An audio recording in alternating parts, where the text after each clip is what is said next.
தமிழ்ச்செல்வியை தப்பா பேச போற சாவித்திரி தாமரைய ஓங்கி பலார்னு ஒரு அறை கொடுத்து சரியான பதிலடி சேது கொடுத்தா நல்லா இருக்கும்னு நீங்க நினைச்சீங்கன்னா இந்த வீடியோக்கு ஒரு லைக் பண்ணுங்க. வாங்க வீடியோக்குள்ள போலாம். தமிழ்ச்செல்வியும் சக்தியும் காதலிக்கிறாங்க அப்படின்னு சொல்லிட்டு எங்க கோமதி வேற ஒருத்தர் மூலயமா தெரிய வந்து அந்த வீடியோவை இங்க சாவித்திரிக்கும் அனுப்ப உடனே சாவித்திரி இங்க தாமரை கிட்ட, அடியே தாமரை, இன்னைக்கு நமக்கு எப்பவும் போல அதை விட சரியான ஒரு வீடியோ ஆதாரம் நமக்கு அந்த கோமதி அனுப்பியிருக்கா. இத்தனை நாளா அரசல் பொரசலா தாண்டி அந்த சக்தியும் தமிழ்ச்செல்வியும் காதலிக்கிறாங்கன்னு நமக்கு தெரிய வந்தது. இப்போ பாரு, இந்த சக்தி பயலோட ஃப்ரெண்டே எப்படி சொல்லியிருக்கான் பாரு. ஐயோ ஆமாம்மா, அப்போ இங்க சேது மாமாவையும் காதலிக்கிறேன்னு சொல்லிட்டு பெரிய நாடகமே இந்த தமிழ்ச்செல்வி போட்டுக்கிட்டு இருக்கா. கடைசியில பாருமா, இவங்க 2 பேரும் காதலிக்கிறாங்க. இதெல்லாம் ஒன்றும் சரிப்பட்டு வரலம்மா. இதுதாம்மா நமக்கு சாக்கு. இதை எப்படியாவது மாமா கிட்ட காட்டி 2 பேரையும் பிரிச்சு விடணுமா அப்படின்னு சொல்லிட்டு எங்க தாமரையும் சாவித்திரியும் பேசிக்கிட்டு இருக்க. அடியே இருடி, இன்னும் சேது வரல. ராஜாங்க அண்ணனும் சேதுவும் ஏதோ காலேஜ் விஷயமா ஒரு விழாவுக்கு போயிருக்காங்க. கண்டிப்பா சேது வந்துடுவான். அப்போ வரட்டும். இந்த வீடியோவை மட்டும் நான் போட்டு காட்டினேன்னு வச்சுக்கோ, அதுக்கப்புறம் அந்த தமிழ்ச்செல்வியை அடிச்சே இந்த வீட்டை விட்டு துரத்திடுவான். வரட்டும் வரட்டும் அப்படின்னு சொல்லிட்டு 2 பேரும் பெரிய திட்டம் போட்டுக்கிட்டு இருக்காங்க. இன்னொரு பக்கம் இங்க காலேஜில் சேது ராஜாங்கத்தை அனுப்பிட்டு கிளம்பிக்கிட்டு இருக்க நேரம் அங்க வந்த சக்தி இருந்துக்கிட்டு, ஐயா உங்ககிட்ட ஒரு 5 நிமிஷம் பேச டைம் கிடைக்குமா அப்படின்னு சொல்லிட்டு சக்தி கேட்க, உடனே சேது இங்க சக்தியை பார்த்ததும் ரொம்ப கோவத்தோட, நான் எதுக்காக உங்ககிட்ட பேசணும்? முதல்ல வழியை விடு, நான் போகணும். யா, நான் உங்ககிட்ட இந்த விஷயத்தை பத்தி கண்டிப்பா பேசியே தீரணும், அதுவும் தமிழ்ச்செல்வியை பத்தி. இங்க பாரு, எனக்கு தமிழ்ச்செல்வி யாருன்னே தெரியாது. அவளை பத்தி எதுக்காக என்கிட்ட பேசணும்? ஐயா, எனக்கு நீங்க யாருன்னு தெரியும், தமிழ்ச்செல்வி யாருன்னு தெரியும். நீங்க தமிழ்ச்செல்வியை தப்பா புரிஞ்சுக்கிட்டு விவாகரத்து கொடுக்கறதுக்காக கோர்ட்டு கேஸுன்னு அலைஞ்சிக்கிட்டு இருக்கீங்கன்னு எனக்கு நல்லாவே தெரியும். சொல்ல போனா தமிழ்ச்செல்வியோட வாழ்க்கை இப்படி இருக்கேன்னு நினைக்கும் போது எனக்கு ரொம்ப மனசு கஷ்டமா இருக்கு அப்படின்னு சொல்லிட்டு சக்தி இங்க தமிழ்ச்செல்வியை பத்தி பேசிக்கிட்டு இருக்க. உடனே சேது இருந்துகிட்டு, டேய், தமிழ்ச்செல்வியை பத்தி நீ எதுக்காகடா கவலைப்படணும்? ஆமாமா, உங்களை பத்தி தான் இந்த காலேஜ் பேசுதே, நானும் நல்லாவே கேள்விப்பட்டேன். என்ன, நீ தமிழ்ச்செல்வியை காதலிக்கிறியா? அதனால தான் தமிழ்ச்செல்வியோட வாழ்க்கையை சரி பண்ணணும்னு நினச்சிக்கிட்டு இருக்கியா அப்படின்னு சொல்லிட்டு எங்க சேது கேட்க, ஐயோ ஐயா, நீங்க எதுக்காக இப்படியெல்லாம் பேசிக்கிட்டு இருக்கீங்க? சொல்ல போனா தமிழ்ச்செல்வி எனக்கு ஒரு தங்கச்சி மாதிரி, எனக்கு கூட பிறந்த தங்கச்சி. என்ன சொல்ற சக்தி? தமிழ்ச்செல்வி உனக்கு தங்கச்சியா? அப்போ இந்த காலேஜே உன்னை தப்பா பேசுதே. நீ தமிழ்ச்செல்வியை காதலிக்கிறதாவும் தமிழ்ச்செல்வி உன்னை காதலிக்கிறதாவும் நான் கேள்விப்பட்டனே. இதோ என்னோட ஃபோன்ல வீடியோ ஆதாரமே இருக்கு அப்படின்னு சேது அந்த சாவித்திரி அனுப்பின வீடியோ ஆதாரத்தை காட்ட, ஐயோ எதுக்காகயா இப்படியெல்லாம் எங்களை சந்தேகப்பட்டிருக்கீங்க? நீங்க கண்டிப்பா தமிழ்ச்செல்வி மாதிரி ஒரு பொண்டாட்டி கிடைக்க ரொம்ப கொடுத்து வச்சிருக்கணும். இந்த மாதிரி அரசல் பொரசல்லாம் வர்றது வாழ்க்கையில சகஜம்யா. அதுக்காக நீங்க தமிழ்ச்செல்வியை சந்தேகப்பட வேண்டாம். நானும் தமிழ்ச்செல்வியும் ஸ்கூல்ல ஒன்னா படிச்சோம். மற்றபடி எங்க மனசுக்குள்ள எதுவுமே கிடையாது. அவ திடீர்னு ஸ்கூலை விட்டு நின்றுட்டு உங்களை கல்யாணம் பண்ணிக்கிட்டதா நான் கேள்விப்பட்டேன்.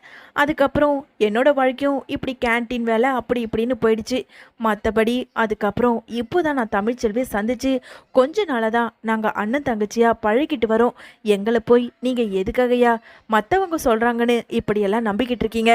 நான் நினைக்கிறேன் உங்களையும் தமிழ்ச்செல்வியும் பிரிக்கணும்னு யாரோ சதி திட்டம் தீட்டி தான் இந்த காலேஜில் ஏதோ ஒரு ஆளை வச்சு இப்படி ஒரு பெரிய திட்டம் போட்டுக்கிட்டு இருக்காங்கன்னு நினைக்கிறேன் அப்படின்னு சொல்லிட்டு சக்தி சொன்னதும் சேதுவுமே, ஆமாம், நீ சொல்கிறதும் எனக்கு சரின்னு தான் படுது. யாரோ ஒரு திட்டம் போட்டு தான் இப்படியெல்லாம் சதி வேலை பண்ணிக்கிட்டு இருக்காங்க. கூடிய சீக்கிரம் நான் அதை கண்டுபிடிக்கிறேன். ஐயா, நீங்கள் கண்டுபிடிக்கிறது இருக்கட்டும், தமிழ்ச்செல்வி ரொம்ப நல்ல பொண்ணியா. அவளோட வாழ்க்கையில் உங்களை அதிகமாக நேசிச்சிருக்கா. ஒரு அண்ணனா இருந்து தமிழ்ச்செல்வியோட வாழ்க்கையை காப்பாற்றி கொடுக்கணுன்ற ஒரு அக்கறையினால தான் உங்ககிட்ட இம்புட்டு நேரம் பேசிக்கிட்டு இருக்கேன். அவளோட வாழ்க்கையை நல்லபடியாக சரி பண்ணி நீங்கள் 2 பேரும் சேர்ந்து சந்தோஷமாக வாழணும் அப்படின்னு சொல்லிட்டு சேதுக்கிட்ட சக்தி பேசிக்கிட்டு இருக்க. இங்க சேதுவோ சக்திக்கு தெரியாமலேயே வீடியோ எடுத்து வச்சிடுறாரு. இங்க பாரு சக்தி, இந்த காலேஜுக்கு வந்ததுல எனக்கு என்ன நடந்ததோ ஏது நடந்ததோ தெரியல. ஆனா நீயும் தமிழ்ச்செல்வியும் தப்பா பழகலன்னு மட்டும் தெரிஞ்சிடுச்சு. ஏதோ நான் தமிழ்ச்செல்வியை ஒரு வகையில சந்தேகப்பட்டு பேசிட்டேன். நான் முதல்ல அவகிட்ட மன்னிப்பு கேட்கணும். ஆனா நீ நினைக்கிற மாதிரி அவ கூட நான் சேர்ந்து வாழ்வன் மட்டும் யாரும் நினைக்க வேணாம். ஏன்னா அவளை மாதிரி ஒரு பச்சை துரோகம் பண்ணவளை கண்டிப்பா நான் மன்னிக்க மாட்டேன். சரி சரி, நான் கிளம்புறேன். உங்களை தப்பா நினைச்சில உங்ககிட்ட நான் மன்னிப்பு கேட்டுக்கிறேன் அப்படின்னு சேது சொல்ல, ஐயா அதெல்லாம் ஒன்றும் வேண்டாயா. தமிழ்ச்செல்விக்காக தான் இம்புட்டு நேரம் நானும் உங்ககிட்ட பேசிக்கிட்டு இருந்தேன். கண்டிப்பா நீங்க கூடிய சீக்கிரமே சேர்ந்து ஒன்னா வாழ்றத நான் என் காதால கேள்விப்படணும் அப்படின்னு சக்தியும் சேதுவும் பேசிக்கிட்டு இருந்தத ஜெனி அங்க இருந்து பார்த்துட்டு, ஏய் தமிழ், அங்க பாரு, உன்னோட ஹஸ்பண்ட் சேது சக்தி கூட நின்று ஏதோ பேசிக்கிட்டு இருக்காரு. அங்க பாரு, உன் புருஷன் சொல்ல போனா ரொம்பவுமே ஹேண்ட்ஸமா இருக்காருடி அப்படின்னு சொல்லிட்டு ஜெனி பேசிக்கிட்டு இருக்க. இங்க பாரு, அவர் ஒன்றும் பழைய அக்கறையினாலெல்லாம் பேசிக்கிட்டு இருக்க மாட்டாரு. என்னையும் சக்தியையும் தப்பா வச்சுதான் கண்டிப்பா அந்த சக்தி கிட்ட பேசிக்கிட்டு இருப்பாரு. என்ன சொல்ற தமிழ், நீ சொல்றதெல்லாம் உண்மையா? எதுக்காக உன்னையும் சக்தியையும் வச்சு தப்பா பேசணும்? தெரியல ஜெனி, கொஞ்ச நாளாவே யாரோ இவர்கிட்ட என்னையும் சக்தியும் வச்சு தப்பா பேசி ஏதோ வீடியோ ஆதாரத்தெல்லாம் காட்டிக்கிட்டு இருக்காங்க. அதை வச்சுக்கிட்டு தான் இங்க வந்து சக்தி கிட்ட நீங்க எப்படி பழகுறீங்க அப்படின்னு சந்தேகத்தை தீர்த்துக்கிட்டு வர போறதுக்காக வந்திருப்பாரு. வேற ஒன்றும் கிடையாது, நாம நம்ம வேலையை பார்க்கலாம் அப்படின்னு சொல்லிட்டு தமிழ்ச்செல்வியோ ஜெனி கிட்ட பேசிக்கிட்டு இருக்காங்க. இன்னொரு பக்கம் இங்க வீட்டுக்கு வந்த சேதுவை பார்த்ததும், அடியே தாமரை சீக்கிரம் வாடி, சேது அதை வந்துட்டான் அப்படின்னு சொல்லிட்டு ரெண்டு பேருமே இங்க அவுட் ஹவுஸுக்கு வராங்க. வந்ததும் இங்க சேது பார்த்துட்டு, என்னத்த எதுக்காக இப்படி அவசர அவசரமா மூச்சு வாங்குற அளவுக்கு ஓடி வரீங்க? சேது, உன்கிட்ட ஒரு முக்கியமான விஷயம் சொல்லணும். அதனாலதான் நீ எப்போ வருவன்னு காத்துக்கிட்டு இருந்தேன். என்னத்த சொல்லுங்க. சொல்றது கிடையாது, இதோ பாரு வீடியோவை. அவன் பொண்டாட்டி தமிழ்ச்செல்வி காலேஜுக்கு போறேன், டாக்டருக்கு படிக்க போறேன், அதுதான் என்னோட லட்சியம் அப்படி இப்படின்னு சொல்லிட்டு எல்லாரையும் ஏமாத்திட்டு தலையில மிளகா வரைச்சிட்டு அவ காலேஜுக்கு போறா. ஆனா அந்த காலேஜுக்கு போய் அவ ஒன்று ஒழுங்கா படிக்கலையே. இங்க பாரு, தமிழ்ச்செல்வியும் கூட கேன்டீன்ல வேலை செய்யற அந்த சக்தி பையனும் லவ் பண்றதா சொல்லி அந்த சக்தி கூட பழகுன அவனோட ஃப்ரெண்டே இந்த வீடியோல பேசியிருக்கான். பாரு, நல்லா பாரு அப்படின்னு சொல்லிட்டு அங்க சேதுவை நல்லாவே வெறுப்பேத்தி விட்டுக்கிட்டு இருக்க. அங்க சேதுவோ எதுவுமே பேசாம அமைதியா நின்றுக்கிட்டு இருக்காரு. ஆமா, என்னம்மா மாமா வீடியோவை பார்த்துட்டு அதிர்ச்சி ஆவாருன்னு பார்த்தா கடைசியில இவ்வளோ அமைதியா இருக்காரு. என்னம்மா? அடியே ஒரு நிமிஷம் இரு. என்ன சேது, உன் பொண்டாட்டி இப்படி ஒரு காரியத்தை பண்ணி வச்சிருக்கா, நீ என்னமோ அமைதியா பார்த்து நின்றுக்கிட்டு இருக்க? இங்க பாருங்க அத்தை, நீங்களும் எத்தனையோ வீடியோவை காட்டிட்டீங்க, எனக்கும் சலிச்சு போச்சு. இன்னமும் இதை வேற எடுத்துக்கிட்டு வந்து காட்டுறீங்க. சரி, இத்தனை நாளா நீங்க அனுப்புன வீடியோவை நான் பார்த்துட்டேன். இப்போ நான் கொடுக்க போற வீடியோவை நீங்க ஒரு தடவை பாருங்களேன். என்ன சேது சொல்ற? நீ என்ன வீடியோ ஆதாரம் எடுத்துக்கிட்டு வந்திருக்க? ஒரு நிமிஷம் நீங்களே பாருங்க அப்படின்னு சொல்லிட்டு சேது எங்க சக்தி கிட்ட பேசிக்கிட்டு இருந்த வீடியோவை எடுத்து சாவித்ரி தாமரை கிட்ட போட்டு காட்ட, அதுல தமிழ்ச்செல்வி என்னோட தங்கச்சி, நான் அவளுக்கு அண்ணன், ரெண்டு பேரும் ஒருத்தருக்கு ஒருத்தர் அண்ணன் தங்கச்சியா பழகிட்டு வரோம். நீங்களும் தமிழ்ச்செல்வியும் சேர்ந்து சீக்கிரமா ஒன்னா வாழணும் அப்படின்னு சக்தியே தாம் வாயால வாக்குமூலத்தை கொடுக்கறத பார்த்ததும் சாவித்திரிக்கும் தாமரைக்கும் ரொம்பவுமே அதிர்ச்சி ஆகுது. இங்க சாவித்திரி தலையில இடி விழுந்த மாதிரி முழிச்சுக்கிட்டு இருக்க. என்ன அத்தை, என்னோட வீடியோவை பார்த்துட்டு ரொம்ப அதிர்ச்சியில உறைஞ்சு போய் நிக்கிறீங்க போல. இத்தனை நாளா நீங்க காட்டின வீடியோ ஆதாரத்தை வச்சு தமிழ்ச்செல்வியை நான் தான் தப்பா நினைச்சுக்கிட்டேன். கடைசியில ரெண்டு பேரும் அண்ணன் தங்கச்சியா பழகிறத இன்னைக்கு தான் சக்தியே தன்னோட வாயால சொன்னான். இப்படி இருக்கும்போது எதுக்காக நான் தமிழ்ச்செல்வியை சந்தேகப்படணும்? தமிழ்ச்செல்வி எனக்கு எந்த ஒரு காலத்திலையும் துரோகம் பண்ண மாட்டா அப்படின்னு சொல்லிட்டு அங்க சேது பேசிக்கிட்டு இருக்க. என்ன சேது பேசுற? என்னமோ நீதான் அவ வயிற்றுல வளர்ற குழந்தைக்கு நான் அப்பனே கிடையாதுன்னு பேசினேன். இப்போ வந்து நிமிஷத்துக்கு நிமிஷம் மாத்தி மாத்தி பேசிக்கிட்டு இருக்க. சரியத்த, நீங்க சொல்றது சரிதான்.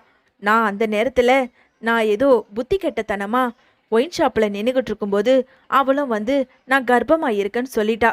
ஆனால் அந்த நேரத்தில் நானும் எது பேசுறதுன்னு தெரியாமல் அவளை நான் தப்பாக பேசிட்டேன். இது எங்கள் ரெண்டு பேருக்குள்ளே இருக்க ஒரு விஷயம். அதை நாங்கள் பார்த்து சரி பண்ணிக்கிறோம். அதுக்காக எதுக்கு தேவையில்லாமல் தமிழ்ச்செல்வி மேலே தேவையில்லாத பட்டத்தெல்லாம் போட்டுக்கிட்டு உங்கள் டைமும் வேஸ்ட்டு, என்னோட டைமும் வேஸ்ட்டு.